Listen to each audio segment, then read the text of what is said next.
कोई संतान न होने के कारण सुनील राखी को तलाक देने लगा तो वह बोली मुझे नौकरानी बना लो, मगर तलाक न दो तो सुनील ने दूसरी शादी कर ली। राखी सारा दिन घर के काम करती और रात को सुनील उस पर अत्याचार करने लगता क्योंकि दूसरी पत्नी झूठी शिकायत लगाती रहती तो सास उसे कहती राखी यहाँ से चली जाओ, तो वह कहती माँ जी अब यहाँ से मेरी अर्थी ही जाएगी। और जब सुनील की संतान हुई तो राखी उसे लेकर घर से भाग गई। सुनील लाल पीला हो गया तो राखी ने उसे फोन किया। उसके रोंगटे खड़े हो गए क्योंकि राखी किचन में काम करते हुए बार बार अपने आंसू साफ कर रही थी। घर में सन्नाटा था। सुनील और उसकी माँ सरोजनी देवी दोनों ही घर पर आने थे और जहाँ वह गए थे राखी को पता था उनके वापसी पर उनके साथ एक ऐसी खबर आएगी जो राखी की जिंदगी में और उथल पुथल मचा देगी। नंद की पसंद का खाना बनाकर रखते हुए राखी ने एक गहरी सांस ली और इस समय दरवाजे की बेल बजी। दिल कड़ा करते हुए राखी बाहर निकली। कपकपाते हाथों से उसने दरवाजा खोला तो सामने ही सुनील खड़ा था। सुनील के साथ सरोजिनी देवी और राखी की नंद थी। नंद के हाथ में गुलाबी रंग के कम्बल में लिपटा हुआ उसका बच्चा था। अंदर आने दो भाभी, अस्पताल में तो हालत खराब हो गई, बहुत ही भीड़ थी। भगवान का धन्यवाद कि ऑपरेशन से बचा ली। सरोजिनी देवी अंदर आते हुए बोली।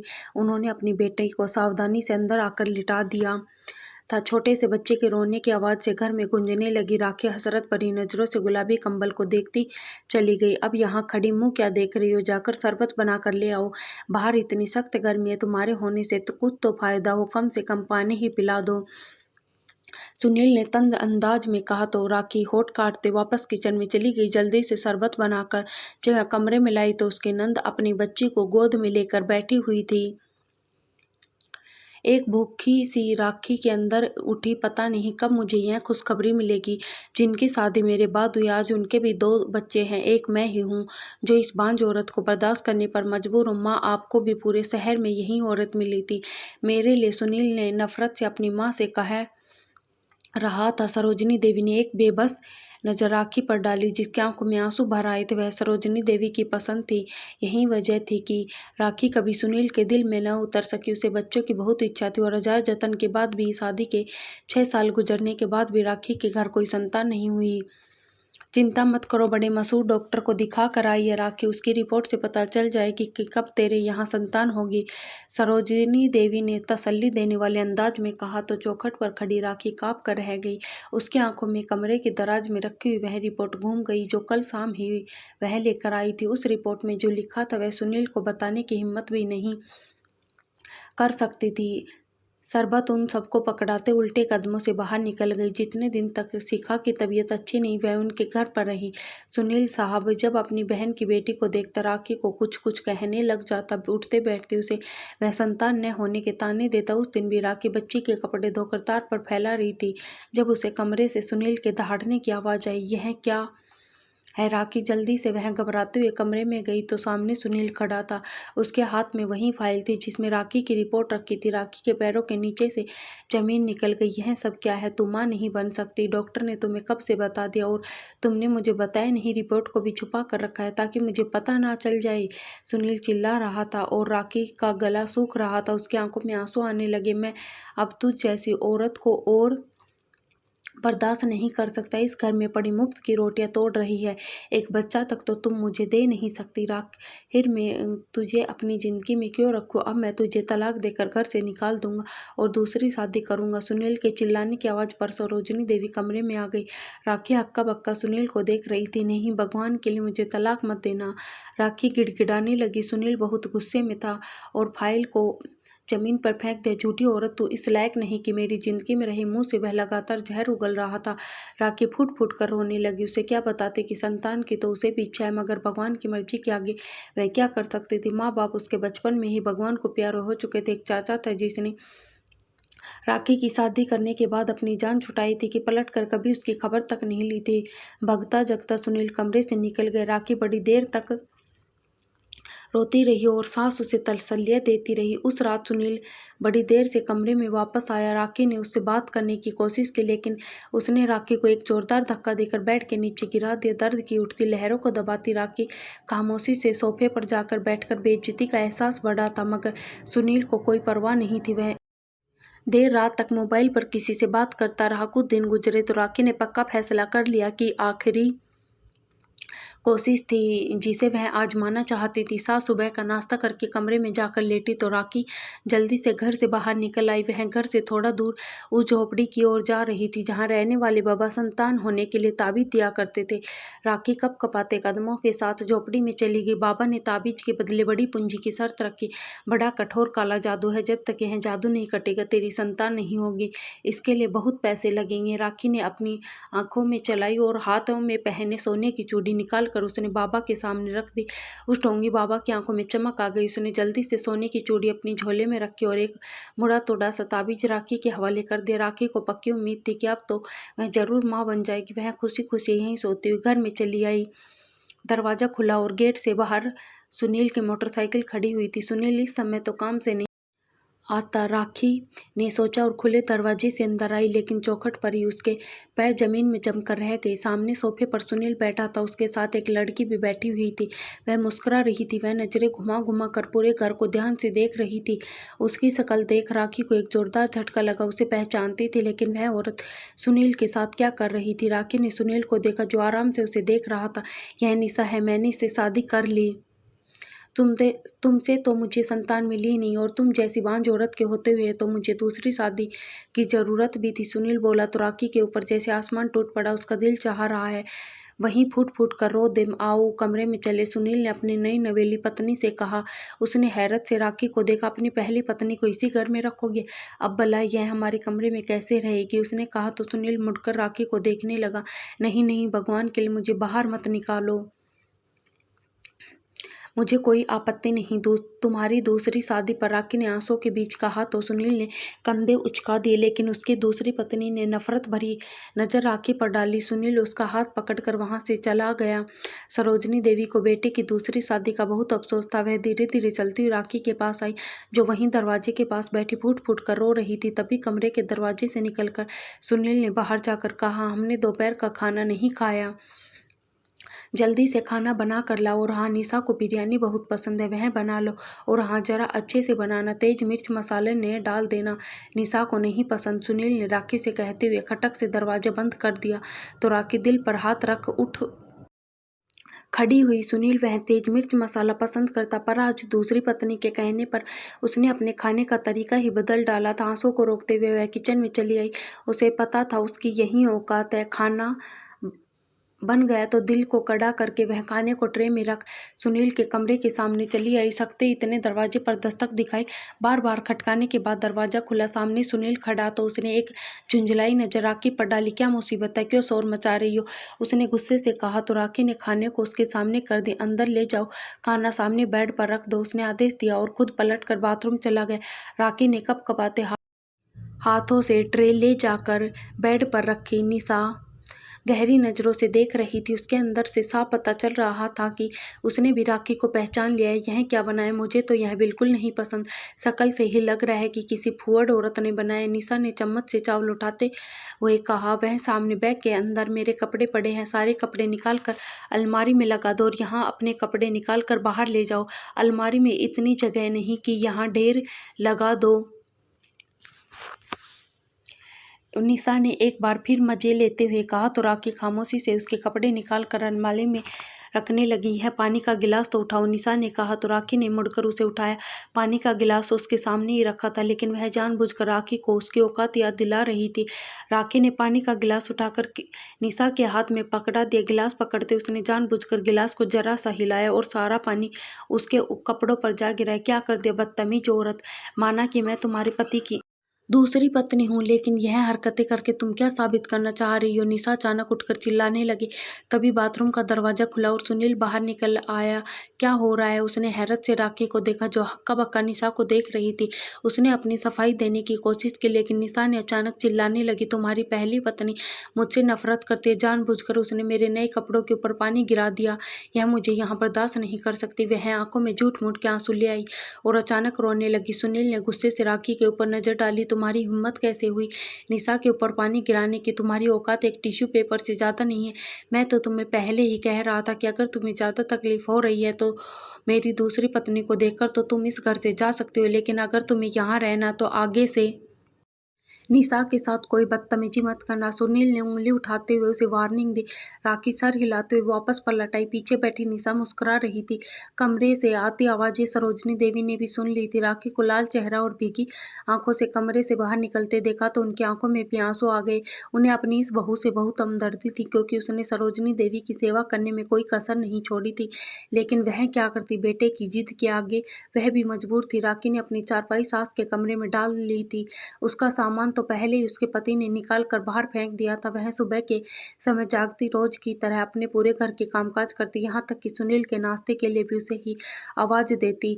सुनील के कपड़े धोने के लिए निशा कपड़े आराम से राखी के पास डाल देती, यहाँ तक कि अपने गंदे कपड़े भी उसके खुद न धुलते थे, वह राखी से ही धुलवाती थी।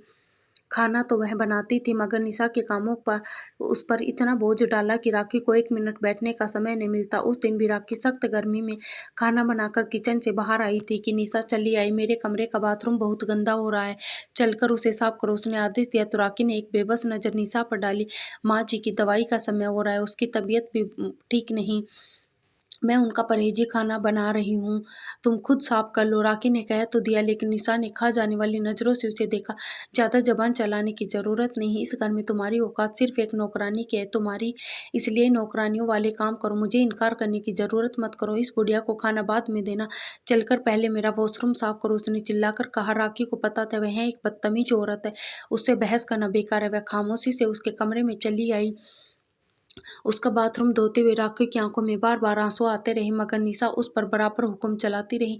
जब वह बाहर निकली तो निशा ने एक शर्ट लापरवाही से उसके सामने फेंक दी। यह कचरे में डाल दो, सुनील की पुरानी शर्ट खराब हो गई है। राखी ने हैरानी से शर्ट को देखा। यह तो नहीं थी, लेकिन क्योंकि निशा ने आदेश दिया था इसलिए खामोशी से वह साथ लेकर नीचे चली आई, डस्टबिन में डाल दी। उसे पता था निशा से क्या गलती हुई। रात सारे काम खत्म करके वह सास के बराबर आकर लेटी। अचानक सुनील अंदर चला आया। तुम्हारी हिम्मत कैसे हुई मेरी शर्ट को कचरे में फेंकने की? अगर तुम्हें मुझे इतनी नफरत तो यहाँ से चली क्यों नहीं जाती?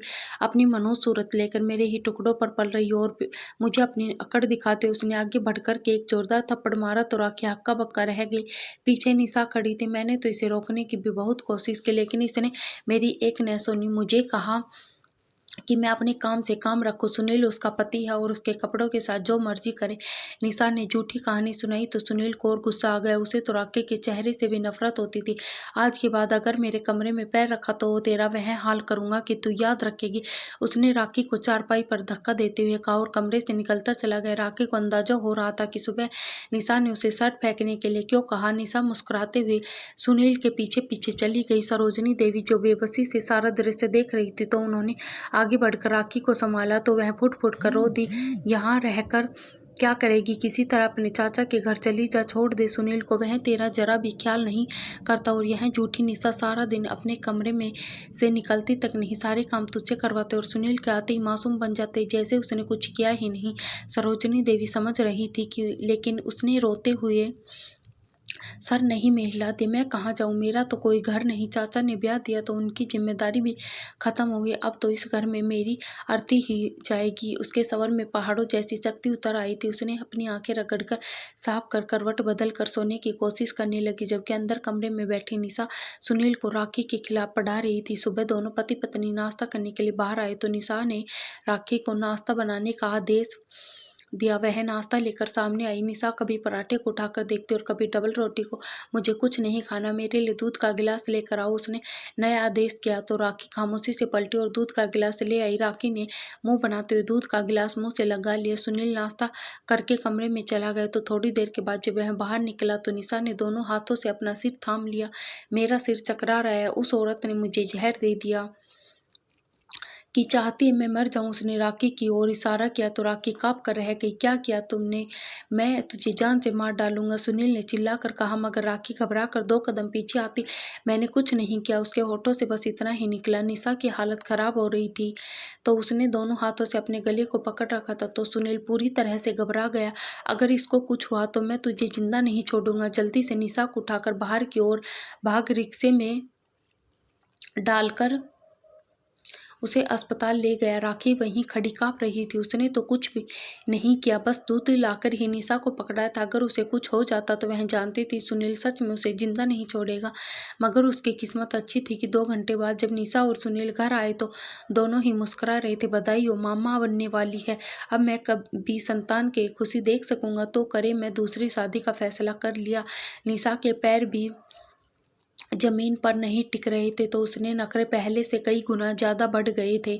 अब वह तो बेड से भी नीचे ना उतरती। सुनील दिन रात उसके नखरे उठाया करता।